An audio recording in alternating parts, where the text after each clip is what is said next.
Good morning. 2 weeks ago in my State of the State speech, I proposed a whole new era for New York, one in which my administration, my fellow statewide elected officials, and the legislature will finally work together to deliver for New Yorkers. But before I deliver our positive budget trends, let's look at another trend which is increasingly positive. Today, positive COVID cases are at 22,312, down 75% from our peak of 90,132 on January 7th, less than 2 weeks ago, and that's incredible. And cases dropped 34% in the last 7 days, while cases across the rest of the United States went down only by 5%. Our positivity rate is down to 12.48%, nearly an 11% drop from the peak on January 2nd, and hospitalizations continue to trend downward as well. So we hope to close the books on this winter surge soon so we can turn the page and open the book on our 2023 budget outlook and focus on the post-pandemic future. As I said since I took office 147 days ago, my top priority is to confront this pandemic head-on and to save lives, protect the health of New Yorkers, and protect the health of our economy. We also must pass a bold agenda that'll do more than just help us recover from this crisis. We need to embrace this moment of possibility and use it to redefine New York's destiny. How? First, by rebuilding our healthcare and teacher workforces, providing tax relief to those who need it the most, speeding up economic growth and creating good-paying middle-class jobs, strengthening our infrastructure and confronting climate change, securing public safety and protecting our communities, making housing more affordable and ensuring every New Yorker has a roof over their head, enacting bold reforms that will restore trust in state government, and we're changing the culture and creating workplaces that are free of harassment. This is an extraordinary time, and it will be met with extraordinary solutions. The policies I laid out 2 weeks ago are ambitious, but as I said, it's just as importantly, they're realistic and achievable.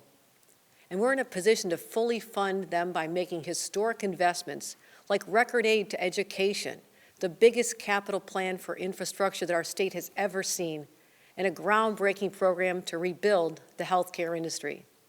But we're also being smart and responsible, recognizing that we need to fund our reserves to historic levels as well. So I'm proud to say that today we are submitting a balanced executive budget for fiscal year 2023 to the legislature. Our state is in strong financial position due to a combination of factors: increased tax receipts, a thriving stock market, and an influx of federal aid through the American Rescue Plan and the Infrastructure Act, some of which have already been received, some with more still to come. And looking forward, our base level forecasts are equally optimistic. We predict they'll be able to continue to balance the budget and be able to make these types of bold but necessary investments all the way through fiscal year 2027. And this is a big change from where we were just this time last year, when the Division of Budget projected deficits totaling $17 billion during that same time frame. So, this is a once-in-a-generation opportunity to make thoughtful, purpose-driven investments in our state and in our people that'll pay dividends for decades. And that's exactly what my budget will do. But this is also about meeting New Yorkers where they are now, frustrated by a persistent pandemic, anxious about rising prices for everything from milk to gas to housing, worried about whether or not their paycheck will be enough to make ends meet, and stressed most of all about their kids, the quality of their education, affordability of childcare, and even thoughts about what their future will be in a world beset by climate change. So New Yorkers, this budget is for you and about you. And how I propose to use the entirety of our $216 billion budget to directly address the immediate needs of New Yorkers and at the same time positively impact people's lives and livelihoods for decades to come. First, we'll respond to this pandemic head-on by following the science and the data and doing whatever it takes to ensure that our recovery is swift and far-reaching. And that's why we've set aside $2 billion for pandemic recovery initiatives. And I'll work with the legislature to identify the most impactful use of these funds in the short term. whether that's help for struggling small landlords and their tenants, or the hardest hurt industries and workers, or for other purposes. Now, let's talk about putting more money back into people's pockets. Rather than raise taxes, this is about tax relief, accelerating a $1.2 billion tax cut originally scheduled to take effect between 2023 and 2025. This way, more than 6 million middle-class taxpayers get their much-needed money lots sooner, at a time when inflation is robbing families of long-awaited gains in income. And recognizing that property taxes are still too high, we will provide a $2 billion property tax rebate to more than 2 million middle-class homeowners. And we're delivering $250 million in tax credits for small businesses to help them pay for COVID-related expenses. In addition to that, we're having new support for farms and other small businesses hit so hard by this pandemic. We need to help them not just survive, but to thrive. And using the unprecedented infusion of money from our leaders in Washington, starting with President Joe Biden, New York will see the largest investment in our state infrastructure ever through a $32.8 billion capital plan. The boldness I outlined in my State of the State address will be realized by putting the dollars behind making long-term overdue repairs to our roads and our bridges, building new transit options, modernizing existing transit hubs, and revitalizing communities. I've also declared war on potholes, so here's the first shot across the bow.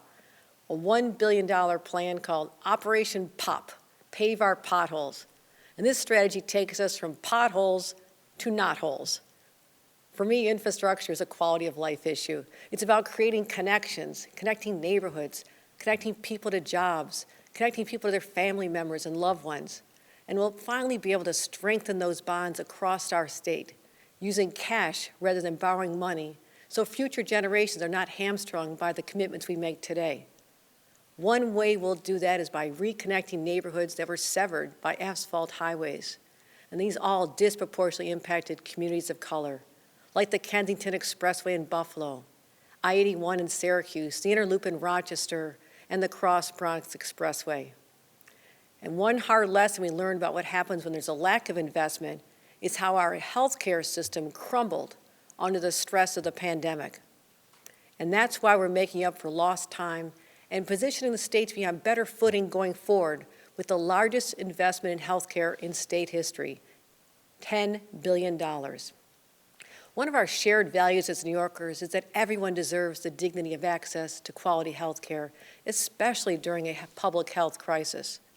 In my State of the State speech, I promised to start by rebuilding our healthcare workforce. They're the heroes of this pandemic, so let's stop talking about the debt we owe them and actually pay them what they deserve. And that includes more than $1 billion in bonuses. We'll also work to rebuild our medical facilities, nursing homes, and hospitals, which have been crushed by this pandemic, through a $1.6 billion capital program to help them make much-needed upgrades. We're also going to invest in education, strengthening our teacher workforce and supporting students' mental health. We'll provide more than $31 billion in aid for our schools, continuing our commitment to fully fund education and foundation aid, and that brings us to the highest level the state has invested in education ever. And this should be used to continue expanding our pre-K program to school districts all across the state and for much-needed after-school programs. Because working parents need all the support they can get, we're also increasing our investments in child care to more than $1.4 billion. This will make 400,000 more families eligible for child care subsidies and will invest more in child care workers as well. To boost our economy, we'll make significant investments in our workforce development programs, support for small businesses, and the revitalization of downtowns across the state, so we can be the most worker-friendly and business-friendly state in the nation with all the different engines of our economy firing on all cylinders. And we'll ensure that the new businesses we're going to draw to New York will have access to a well-trained and educated workforce. And how we do that is by making our statewide higher education system the very best in the entire nation. We're going to increase operational support for SUNY and CUNY, the engines of social mobility, and we're adding $1.5 billion $1.5 billion over the next 5 years. And we're investing $150 million into the expansion of the tuition assistance program so it's available to part-time students, giving them a chance, which means more students won't have to choose between work and getting their degree. We'll also make that assistance available to people in prison as part of our Jails to Jobs initiative. And we're going to confront that climate crisis with the urgency that is required. That's why my budget includes $4 billion for the landmark Clean Water, Clean Air, and Green Jobs Environmental Bond Act, and the largest ever investment in the Environmental Protection Fund. We must speed up our transition to clean energy, and New York will lead the way by making a nation-leading $500 million investment in offshore wind energy. And we have to confront the housing affordability crisis. And one way we'll do that is by advancing a new $25 billion 5-year housing plan to create and preserve 100,000 affordable homes, including 10,000 homes with supportive services for vulnerable populations. And everyone deserves to feel safe on the streets, in schools, in their homes, and in their communities, and during their commutes. And in too many communities, they just don't. So we're going to prioritize public safety, starting with $224 million investment into programs that will reduce gun violence and other programs to help children in our streets. And we'll confront the other public health crisis that is taking far too many New Yorkers' lives, and we'll take it on head on, because that is something that has destroyed the lives of too many of our loved ones. So we're going to make a $400 million multi-year investment in opioid and substance abuse addiction services. Of course, this is just a small sampling of everything that's included in the 2023 budget. But the bottom line is that we'll make smart investments to ensure we not only recover from this pandemic, but emerge from it stronger than ever before. And I want to be very clear.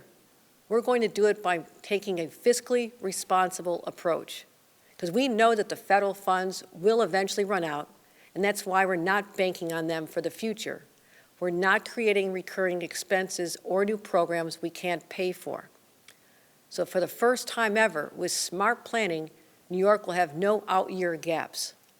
All these commitments are either one-time expenditures or are supported by the expectation of a reasonable growth in revenue as projected by our Division of Budget.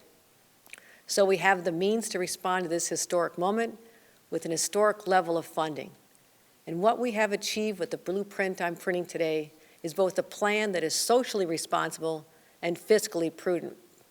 And as I learned working on 14 balanced municipal budgets with much smaller numbers, but with the same philosophy, you have to prepare for the rainy days, even when there's not a cloud in the sky, because the rain, or where I come from, the snow, eventually does fall. So we're prepared for the downturns as well. Just remember where we were 2 years ago today, and suddenly how our world changed forever. As we assess the risks, we do have concerns about long-term economic erosion caused by the pandemic and the impact of inflation, and even, I hate to say it, but possible resurgence of COVID. We just can't predict the future. But I want to assure New Yorkers that we are prepared. And that's why we're making these investments with those worst-case scenario calculations built in, and committing resources every year until the state has reserves of at least 15% of operating spending. That's what the experts recommend, and it's what we're going to do for the future leaders, for future generations, and for the future health of our state. But we're not letting this once-in-a-generation moment pass us by. It's not simply enough to return to our pre-pandemic world and way of life. That would be timid and unimaginative, and it would fail to honor our history and the legacy of the daring, visionary New Yorkers who came before us. Leaders like FDR, who weathered some of the most intense storms the world has ever seen, always while keeping one eye fixed on the horizon, planning for the day when the clouds would part. And it wasn't through sheer luck that the policies he passed during those crises made an immediate difference in the short term and a generational impact in the long term, through careful and strategic planning. And he embraced those times of crisis for what they were, a chance to reimagine the future while correcting the mistakes of the past. And we must now have the same foresight and resolve to do the same. Because this pandemic did not create all the problems we're facing today. It simply forced us to hold up a mirror and see the cracks in our society, that have been too easy to ignore before.